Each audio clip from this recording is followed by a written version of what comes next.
Friends, स्वागत है आपके अपने एजुकेशनल यूट्यूब चैनल पे। आज के क्लास में हम क्लास 10th के जो मानव श्वसन तंत्र है यानी मानव श्वसन तंत्र यानी ह्यूमन रेस्पिरेटरी सिस्टम, इसके बारे में हम पढ़ेंगे। और इसमें हम जानेंगे मानव श्वसन तंत्र में जो अंग होते हैं जैसे नासागुहा, नेसोफेरिंक्स, लैरिंक्स, कंठ, श्वसनी, फेफड़ा और डायफ्राम, ये सब का कार्य क्या क्या है ये सारा चीज़ देखेंगे। उससे पहले हम समझ जाते हैं श्वसन क्यों जरूरी है मनुष्य में। तो मनुष्य में श्वसन जरूरी इसीलिए है या फिर किसी भी जीवों में श्वसन की प्रक्रियाएं इसलिए ज़रूरी है क्योंकि उससे ऊर्जा मिलती है। श्वसन क्रिया से क्या मिलता है? ऊर्जा मिलता है, साथ ही साथ उष्मा भी मिलता है। इसके वजह से क्या होता है कि हमारा बॉडी जो रहता है गर्म रहता है। और एक और कारण है बॉडी गर्म होने का कि हमारे शरीर में जो होते हैं ब्लड दौड़ते रहता है, यानी हार्ट के माध्यम से हमारे हर एक ऑर्गन तक ब्लड जाते रहता है, इसलिए शरीर हमारा गर्म रहता है। तो चलिए आज हम देखते हैं मानव श्वसन तंत्र के बारे में। तो श्वसन तंत्र से पहले हम ये समझेंगे कि श्वसन क्या होता है। तो श्वसन हम किसे कहेंगे? सांस ले रहे हैं ये श्वसन है? नहीं, सिर्फ सांस लेना ही श्वसन नहीं है। इसके बीच में बहुत सारे प्रक्रियाएं होती है और ये सारी प्रक्रियाएं को सम्मिलित रूप से हम श्वसन कहते हैं। तो चलिए देखते हैं। जैसे हम वायुमंडल में एयर रहता है, एयर क्या करते हैं हम लोग नाक के माध्यम से, नोज के माध्यम से लेते हैं। तो एयर जो है नोज के माध्यम से यानी नाक के माध्यम से हम अपने बॉडी में ले लिए। फिर क्या हुआ कि नाक के माध्यम से ये श्वास नली में चला गया। कहाँ गया? श्वास नली में। आप यहाँ पे देख रहे होंगे कि नाक से श्वास नली में जा रहा है एयर। एयर में ये आप ज़रूरी नहीं कि सिर्फ O2 ले रहे हैं, बल्कि वातावरण में जितने भी गैसेज हैं ये सभी के सभी गैसेज नोज के द्वारा जाएगा, ठीक है। उसके बाद ये श्वास नली में जाएगा यानी विंड पाइप में जाएगा। विंड पाइप के बाद ये हमारे फेफड़े में चले जाएंगे। कहाँ चले जाएंगे? फेफड़े में। मान लीजिए श्वास नली के बाद हमारे फेफड़ा में ये चला जाएगा। फेफड़ा में जाने के बाद ये सारे गैस जो है फेफड़ा में जाने के बाद क्या होगा कि ब्लड से मिलेगा। तो ब्लड से सिर्फ और सिर्फ O2 ही मिलेगा, ऑक्सीजन ही मिलेगा। और ये हीमोग्लोबिन के माध्यम से मिलता है ब्लड में। फेफड़ा से हीमोग्लोबिन के माध्यम से O2 मिलता है। यहाँ पे जो बहुत सारे गैस बच जाते हैं जैसे नाइट्रोजन हो गया, ठीक है, या फिर कार्बन डाइऑक्साइड हो गया, ये सब गैस जो है फिर से क्या होता है फेफड़ा से होते हुए श्वास नली में चला जाता है। फेफड़ा से होते हुए कहाँ चला जाता है? श्वास नली में चला जाता है, ठीक है। अब श्वास नली में ये जाने के बाद ये फिर से श्वास नली से होते हुए नाक में जाता है, नाक से फिर वायुमंडल में मिल जाता है।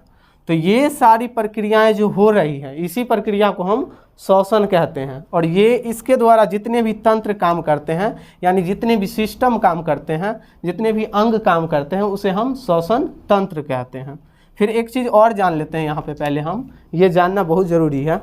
मान लीजिए वातावरण में ऑक्सीजन जो है यानी नाइट्रोजन गैस जो है वो 78% है।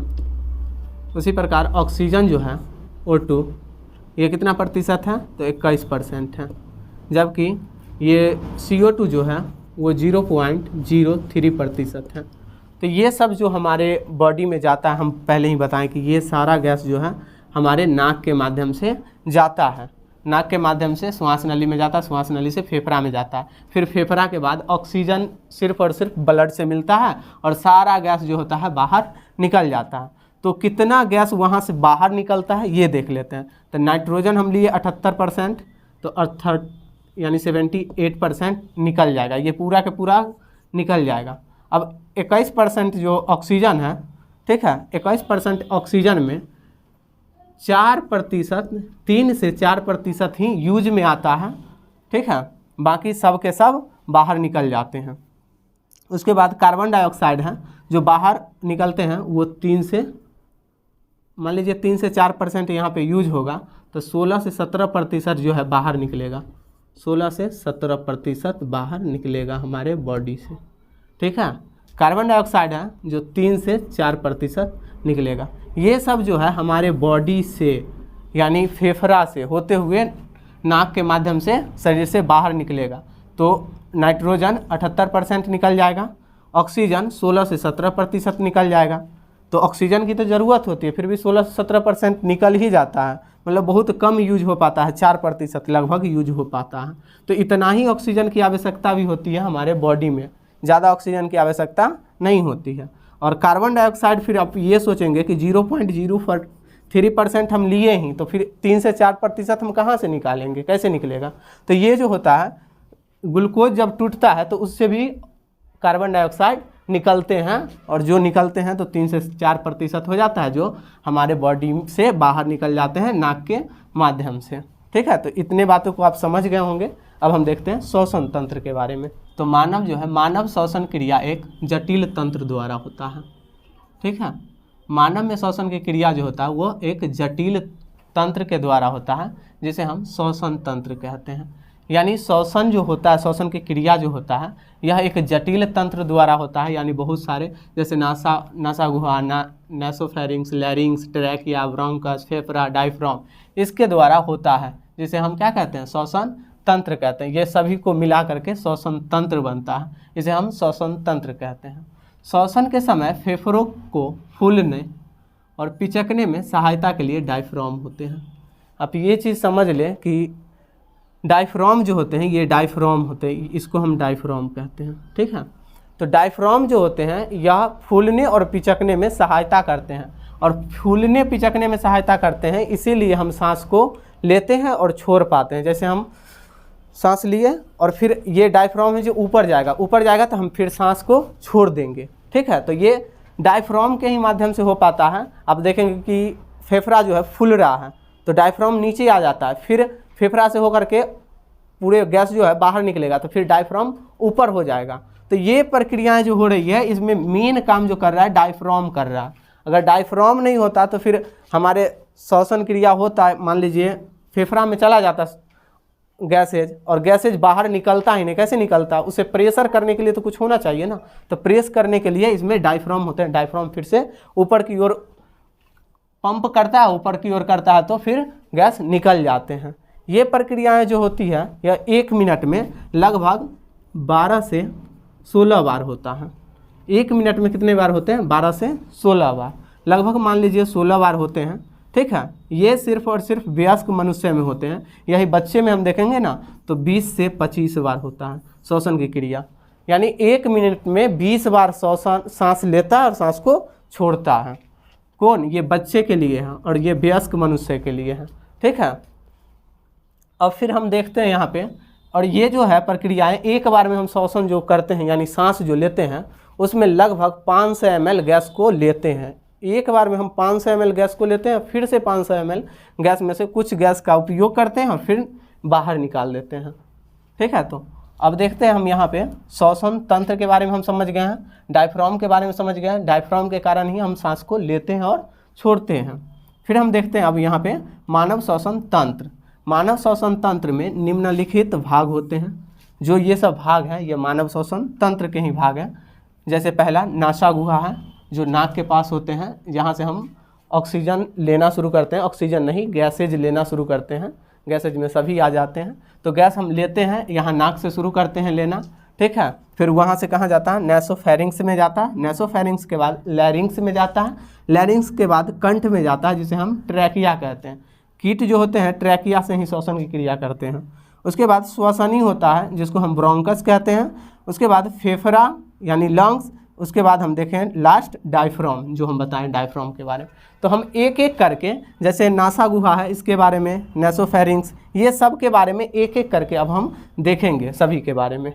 मानव श्वसन तंत्र के पहला भाग कौन है, तो मानव श्वसन तंत्र जहाँ से लोग श्वसन की क्रिया शुरू करते हैं, यानी सांस लेना शुरू करते हैं।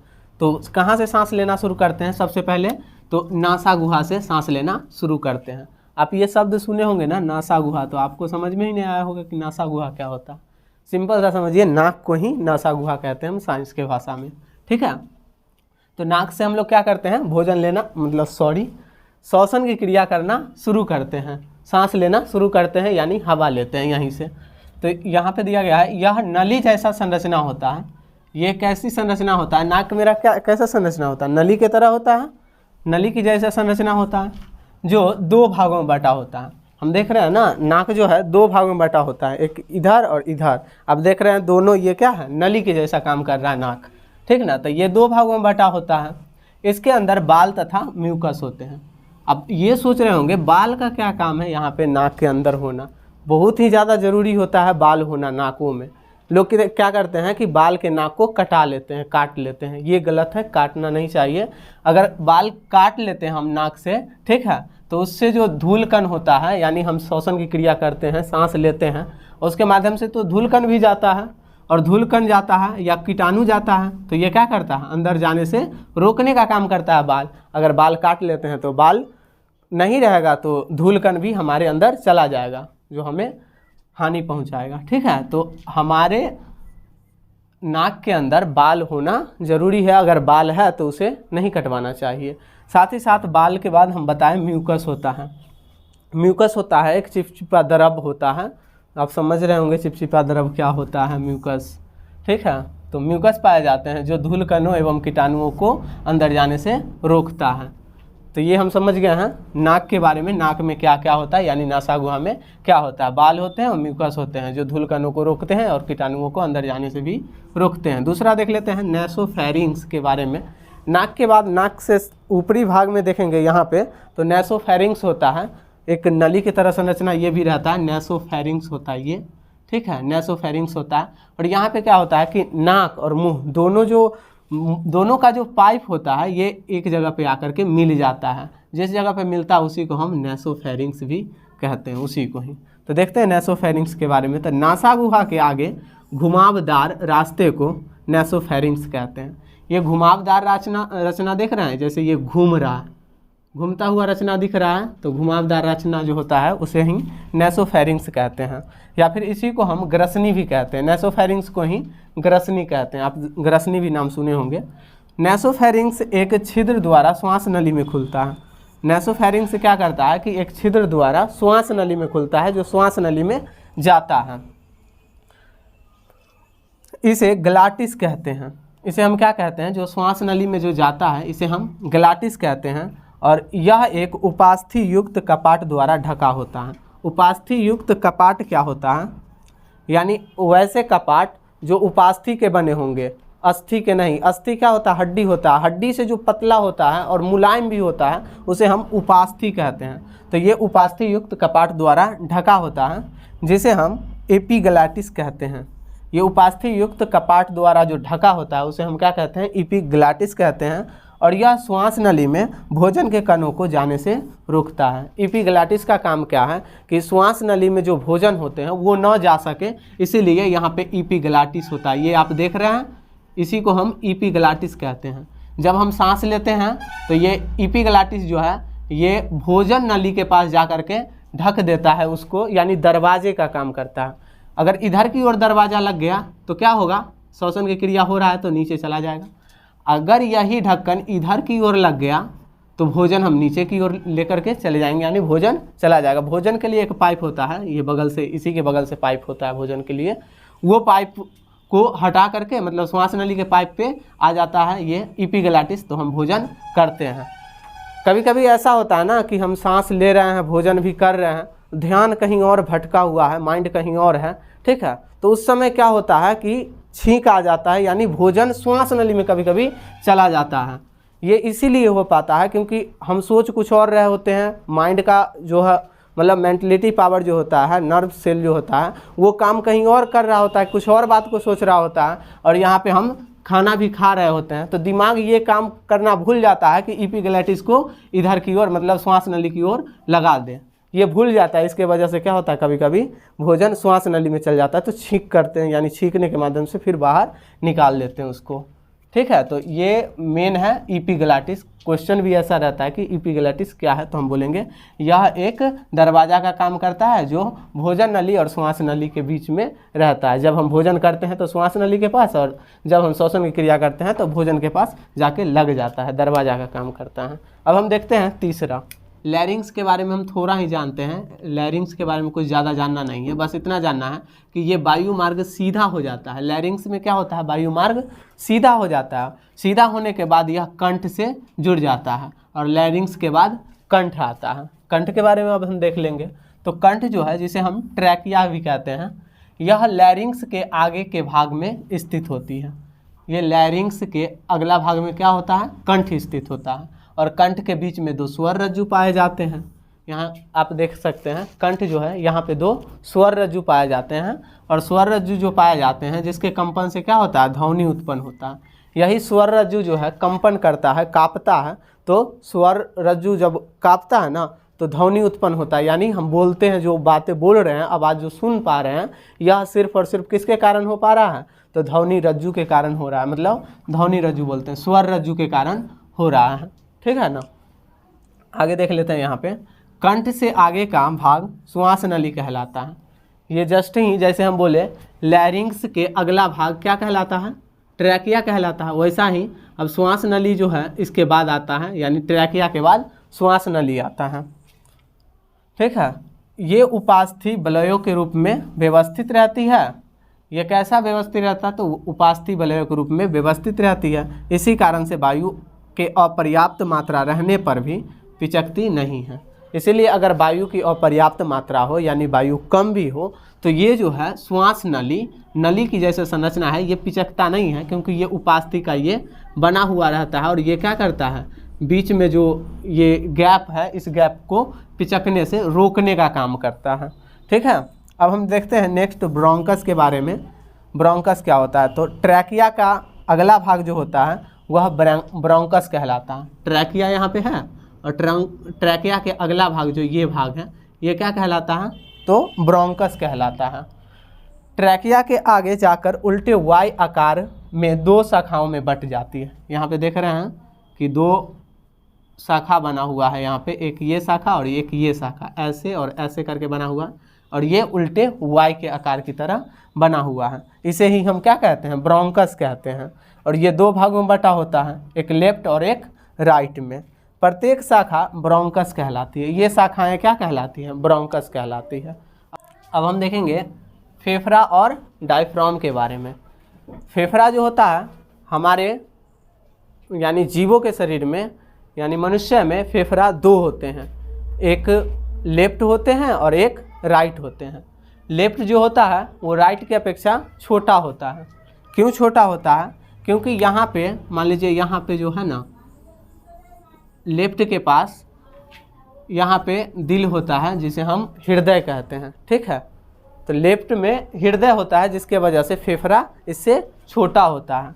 आप एक बात ये भी जान लेंगे कि यहाँ पे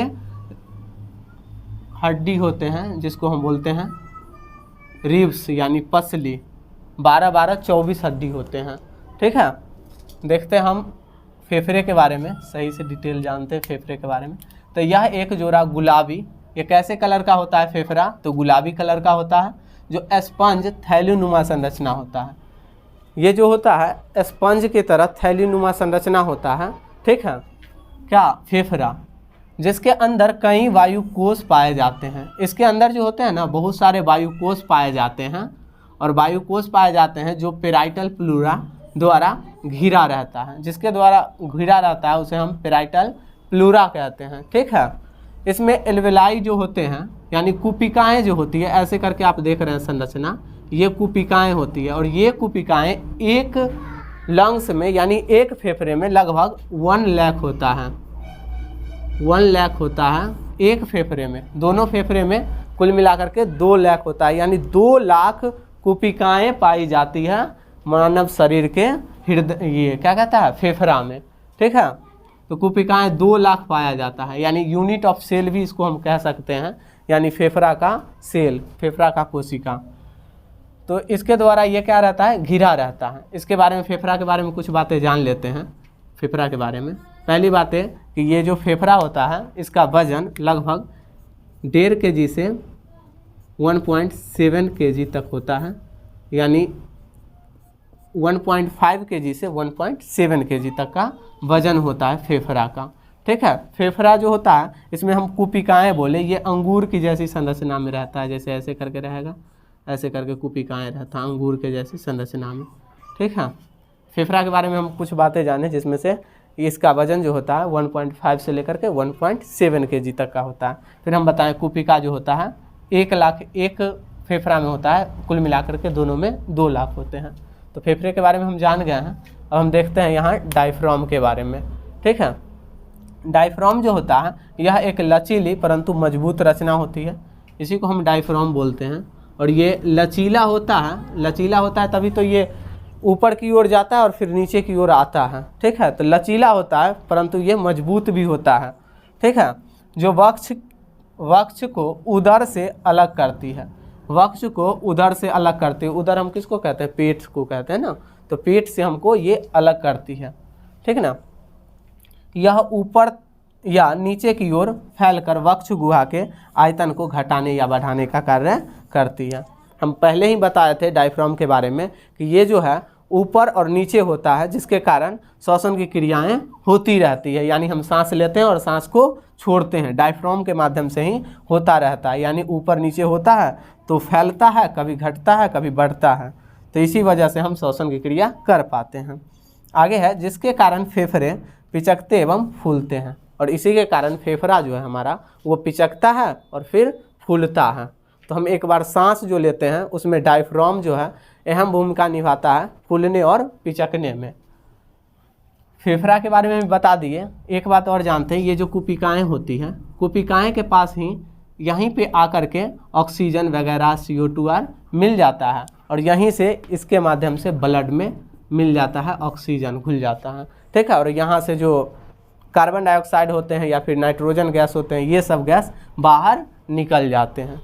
तो यही प्रक्रियाएं श्वसन कहलाती है। यानी ये मानव में श्वसन जो होता है इस प्रक्रिया के तहत होता है। मानव में श्वसन तंत्र में हम बताएं जो भी इसके पार्ट, इसके भाग, वो सारी प्रक्रियाएं के अंतर्गत श्वसन क्रियाएं होती हैं, ठीक है। तो आज हम श्वसन तंत्र के बारे में समझे, श्वसन तंत्र के सभी भागों के बारे में समझा, ठीक है। अगले क्लास में हम परिवहन के बारे में समझेंगे। उसमें हम हृदय के बारे में पढ़ेंगे, रक्त के बारे में, लसिका के बारे में, रक्त कितने प्रकार के होते हैं, रक्त किसके कारण लाल होते हैं, ये सारा चीज़ हम उसी क्लास में पढ़ेंगे, ठीक है। तो आज के लिए इतना ही। Thank you.